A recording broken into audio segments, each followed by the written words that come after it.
వాడో వీడో వస్తున్నాం అని ఏడికి రాడు. వచ్చేటోనికి ఇరిగింది, ఫామ్ హౌస్లో వండుకున్నాడు. ఇంక వచ్చేటోడు ఎవరు లేడు, లేచేటోడు లేడు, లేచి నిలబట్టోడు లేడు. వచ్చేటోడు చెప్తే నమ్మేటోడు లేదు. 94 నుంచి 2004 వరకు తెలుగుదేశం పార్టీ అధికారంలో ఉంది. 2004 నుంచి 2014 వరకు 10 ఏళ్ళు కాంగ్రెస్ పార్టీ అధికారంలో ఉంది. 2014 నుంచి 2023 వరకు 10 ఏళ్ళు బీఆర్ఎస్ అధికారంలో ఉంది.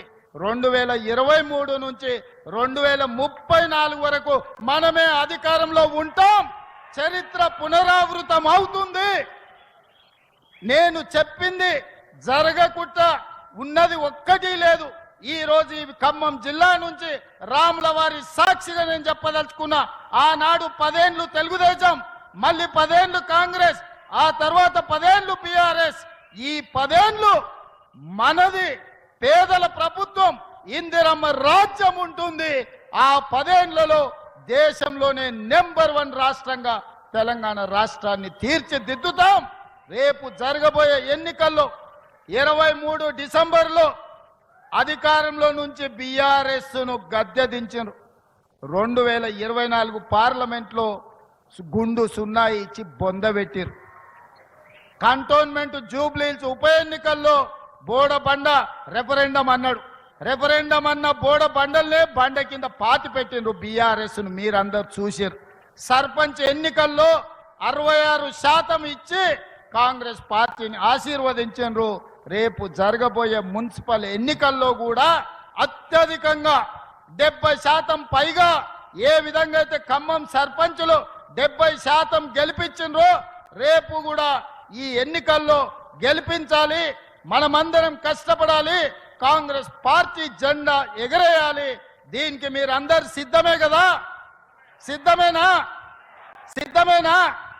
కూల్చాలని మాట్లాడుతుండు.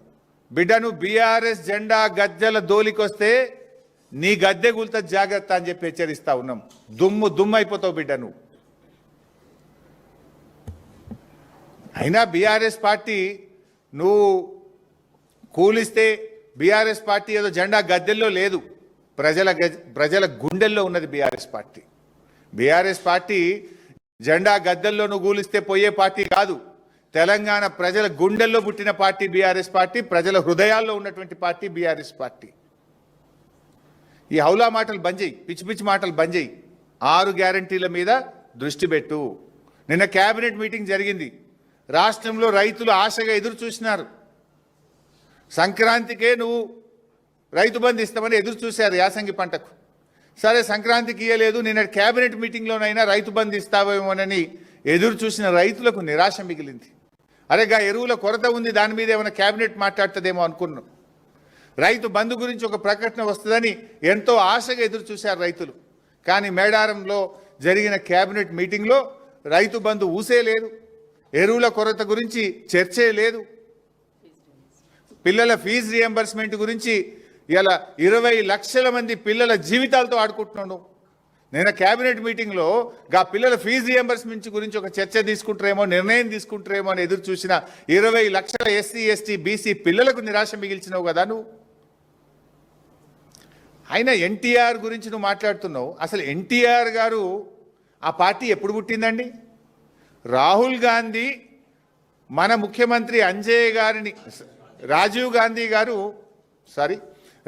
గాంధీ గారు మన ముఖ్యమంత్రి అంజయ్య గారిని అవమానిస్తే కదా తెలుగువారి ఆత్మగౌరవ నినాదంతో పుట్టింది ఆనాడు తెలుగుదేశం పార్టీ. ఇదే కాంగ్రెస్ పార్టీ ప్రధానమంత్రి రాజీవ్ గాంధీ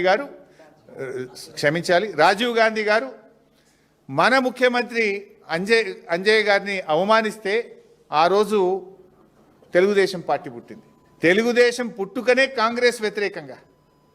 ఎన్టీఆర్ గారు ఆనాడు కాంగ్రెస్ పార్టీకి వ్యతిరేకంగా జాతీయ స్థాయిలో నేషనల్ ఫ్రంట్ నెలకొల్పిండు కదా.